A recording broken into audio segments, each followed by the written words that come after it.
வணக்கம்.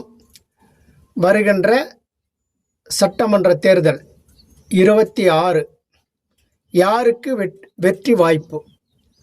அதிமுக கட்சியின் முதியவர், அனுபவம் நிறைந்தவர், அவர் கணிப்பு. வருகின்ற சட்டமன்ற தேர்தலில் இரட்டை இலை சின்னம் பெரிய அளவு ஓட்டு பிரியும். ஒன்று சசிகலா அம்மா, இன்னொன்று ஓ பன்னீர்செல்வம்.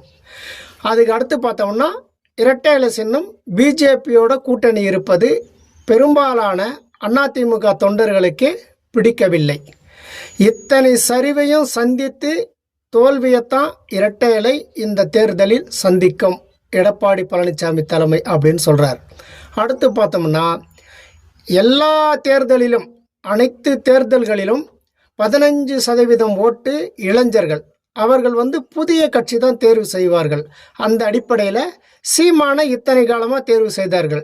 இப்போ சீமானை அவர்களுக்கு பிடிக்கவில்லை. சீமானுடைய போக்கு, அவருடைய செயல்பாடு, அவர் சரியான நம்ம தலைவர் இல்லைன்ற அடிப்படையில் அந்த ஓட்டு அத்தனையுமே இப்போது விஜய்க்கு மாறிடும். இப்போ விஜய் வந்திருக்காரு இல்லைங்களா, அப்போது விஜய்க்கு போயிடும் அந்த ஓட்டெல்லாம்.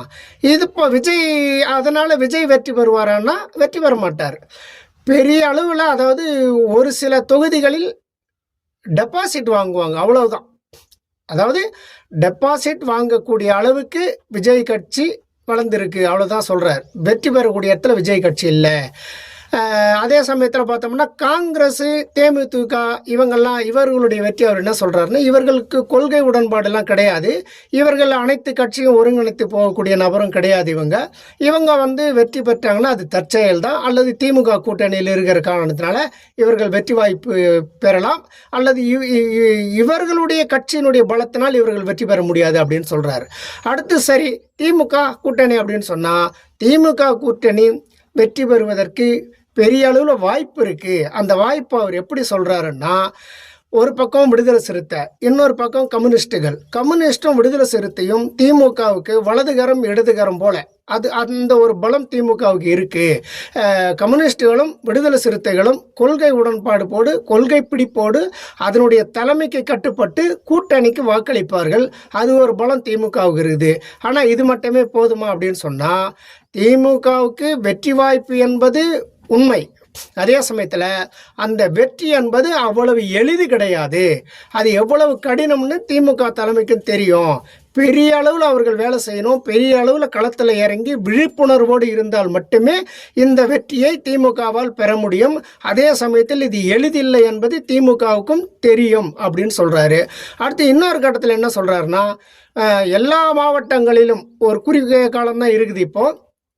ஆனாலும் எல்லா மாவட்டத்திலையும் திமுகவின் இளைஞரணி, திமுக பெரிய அளவில் அந்தந்த மாவட்டத்தில் இருக்கக்கூடிய இளைஞர்களிடம் பேசணும், இளைஞர்களிடம் பேசி ஒரு நம்பிக்கையை உருவாக்கணும். அப்படி பண்ணால் மட்டுமே இந்த இளைஞர்களுடைய அந்த 15% ஓட்டு இவ்வளவு கால சீமான இருந்தது, இப்போ விஜய் வாய்ப்பு இருக்குன்னு சொல்கிறேன் இல்லையா, இந்த இளைஞர்களிடம் நம்பிக்கை ஏற்படுத்த வேண்டிய கடமை திமுகவுக்கு இருக்கிறது. அது எவ்வளவு சீக்கிரம் பேச முடியும்? ஒரு வாரத்தில் எல்லா மாவட்டத்திலும் தானே, எல்லா கிராமம் அதனுடைய வட்டம் மாவட்டம் அப்படி இருக்குது இல்லையா, உடனடியாக இளைஞர் மத்தியில் இறங்கி பெரிய அளவில் பேசணும். ஏன்னா பார்த்தோம்னா 35 வயசுக்கு மேலே இருக்கிறவங்க எல்லாம் அவங்க ஒரு தெளிவோடு இருப்பாங்க, அவங்க ஒரு தீர்மானத்தோடு இருப்பாங்க. அந்த தீர்மானத்தில் அவங்க மாறவே மாட்டாங்க. அந்த குழப்ப நிலையில் இருப்பது இளைஞர்கள் மட்டும்தான். சீமான்னு இருந்த மனநிலை இப்போ விஜய் மாறி இருக்கிறது. ஆனால் இது ரெண்டுமே தப்பு. நீங்கள் ஒரு இளைஞர்கள் தெளிவான முடிவு எடுங்கன்னு சொல்லிட்டு அந்த இளைஞர்களோட அவர் பேசினாருன்னு சொன்னால் திமுகவுக்கு இந்த வெற்றி என்பது பிரகாசம் அப்படின்னு சொல்கிறாரு. அதே சமயத்தில் மற்ற கட்சியெல்லாம், இந்த பிஜேபி என்பது அது மதம் சார்ந்த கட்சி. ஆகையினால மக்களுக்கு திமுக தமிழ்நாட்டில் பிஜேபியை அந்த அளவுக்கு ஆதரிக்க மாட்டாங்க அப்படின்னு முடிகிறாரு. நன்றி. தேர்தல் ரிசல்ட் எப்படி வருது? இவர் அதிமுகவை சேர்ந்தவர் தான். அதிமுக சேர்ந்தவர், முதியவர், பெரிய அரசியல் களத்தில் இவ்வளவு காலம் இருந்தவர். அவரை நேரடியாகவே பேட்டி கேட்டேன். அவர் இல்லை, நான் அப்படி என் முகத்தை காட்டாதீங்க அப்படின்னு சொல்லிட்டு அவர் மறுத்துட்டார். ஆகவே நம்ம அவர் முகத்தை காட்டல. அவர் சொன்ன தகவலை உங்களுக்கு பகிர்ந்துருக்கிறேன், பார்க்கலாம். அவர் சொன்ன மாதிரியே அமையுதா, இது எப்படி வருதுன்னு பார்க்கலாம். நன்றி.